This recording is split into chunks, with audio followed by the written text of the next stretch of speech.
Hello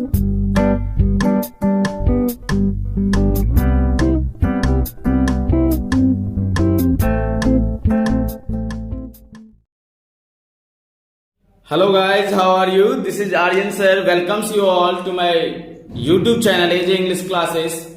Guys, इससे पिछले video lecture में हमने कवर किया था class 12 rainbow part 2 chapter number first Indian civilisation culture का पैराग्राफ नंबर 7 to 12। गाइस, जैसे कि आपको पता है, आपने पिछले वीडियो लेक्चर में जाना होगा, अगर आपने देखा होगा तो, कि हम इससे पहले 2 वीडियो लेक्चर बना चुके हैं इस चैप्टर पे, और टोटल जो है 4 वीडियो लेक्चर का ये सीरीज है जिसमें कि पूरा चैप्टर कवर होगा line to line Hindi explanation के साथ। मैं यहाँ पे पढ़ा रहा हूं, तो आप वीडियो के लास्ट तक बने रहें, जिसमें कि मैं आज पैराग्राफ नंबर 13 to 18 तक कवर करने जा रहा हूं, और एक एक लाइन की हिंदी एक्सप्लेनेशन, हिंदी मीनिंग के साथ हम चैप्टर को आगे पढ़ते हैं और शुरुआत करते हैं 13 नंबर पैराग्राफ से। तो गाइज, आप यहां देख सकते हैं कि कह रहा है कि गांधी जी कह रहे हैं कि the distinguishing characteristic of modern civilisation is an indefinite multiplicity of human wants.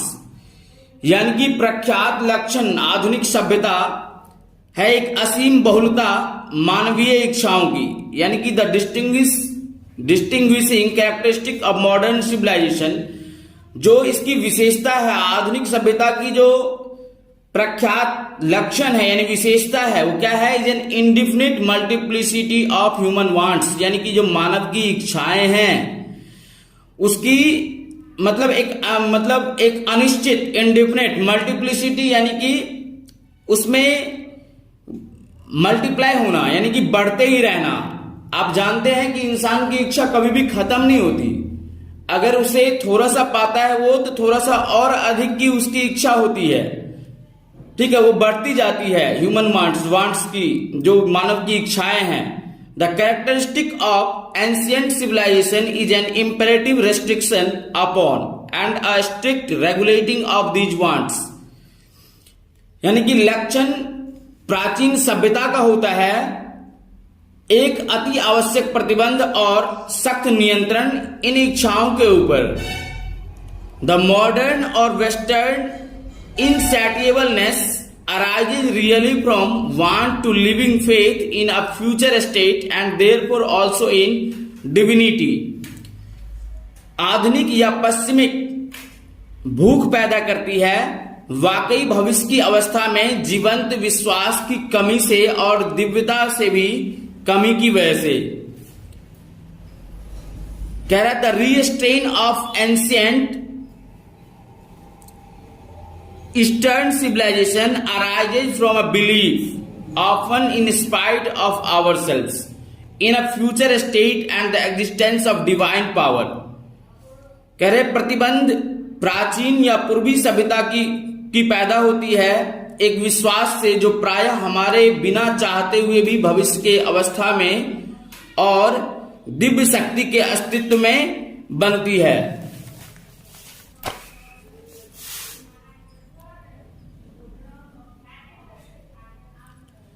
अब 14 नंबर पैराग्राफ देखिए, कह रहे हैं कि some of the immediate and brilliant results of modern inventions are too maddening to resist. कुछ हाल में हुए शानदार परिणाम आधुनिक आविष्कारों के इतने पागल बना देते हैं जिन्हें हम चाहकर भी क्या नहीं कर पाते, रजिस्ट नहीं कर पाते, चाहकर भी रोक नहीं पाते हैं। But I have no manner of doubt that the victory of man lies in that resistance. लेकिन मुझे थोड़ी सी भी संदेह नहीं है कि आदमी की जीत निहित होती है उनके प्रतिबंध में। We are in danger of bartering away the permanent good for a momentary pleasure.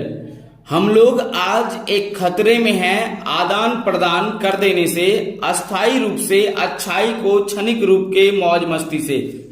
यानी कि गांधी जी कह रहे हैं जो आपकी परमानेंट रूप वाली जो अच्छाई है उसको आप कुछ पल भर के लिए जो मौज मस्ती है उसके बदले में आप क्या करते हैं, उसको आदान प्रदान कर देते हैं, जिस वजह से हम क्या है, हम लोग ऐसा करते हैं, इसलिए हम लोग आज खतरे में, ऐसा गांधी जी कह रहे हैं। पैराग्राफ नंबर 15 में कह रहे हैं कि just as in the west they have made wonderful discoveries in things of religion of the spirit of the soul.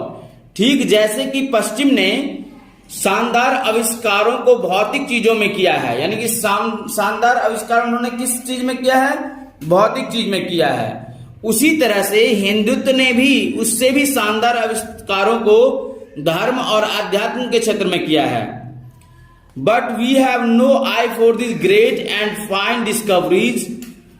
लेकिन कहते हैं गांधी जी कि लेकिन हमारे पास आंखें नहीं है इन शानदार आविष्कारों को देखने और समझने की। We are dazzled by the material progress that western science has made.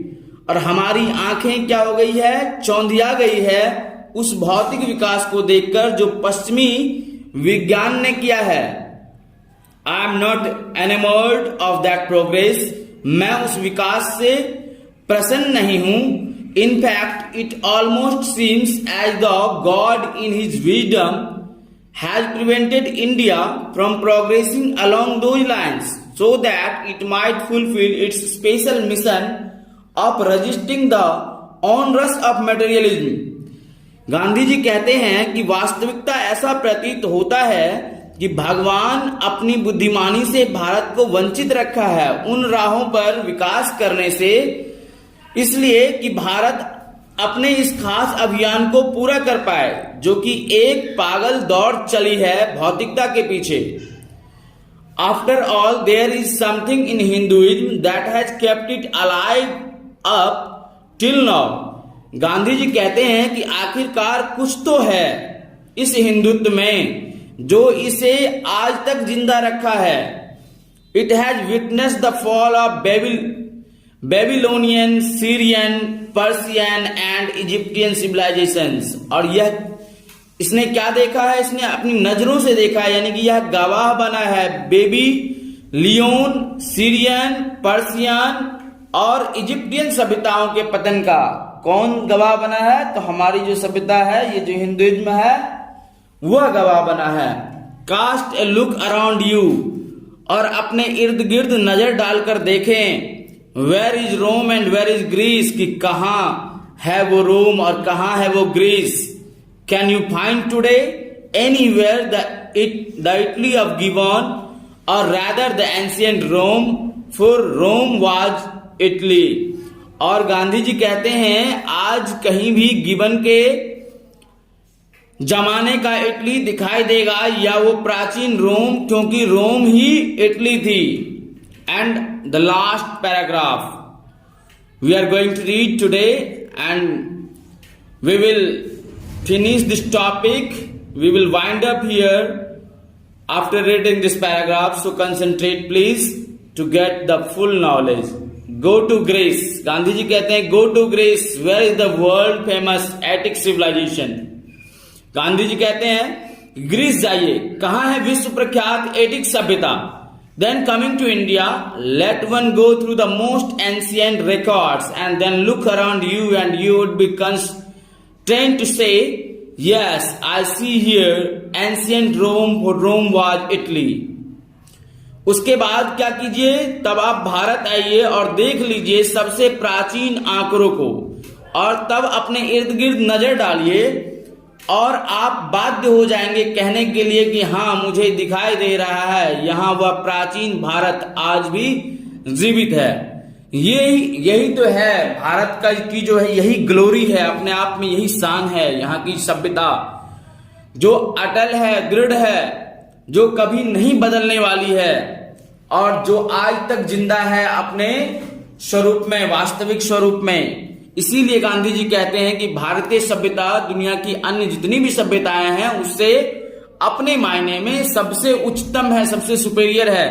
तो गाइस चैप्टर को पूरा अंत तक पढ़ने के लिए एक वीडियो आपको और देखना पड़ेगा, जो इसके बाद हम लेकर आएंगे। नेक्स्ट वीडियो हमारा होगा जो 18 to 24 होगा, जिसमें चैप्टर पूरा ही कंप्लीट हो जाएगा। 18 से आप देख रहे हैं 24 तक। ये इससे चैप्टर पूरा कंप्लीट हो जाता है 24 तक में।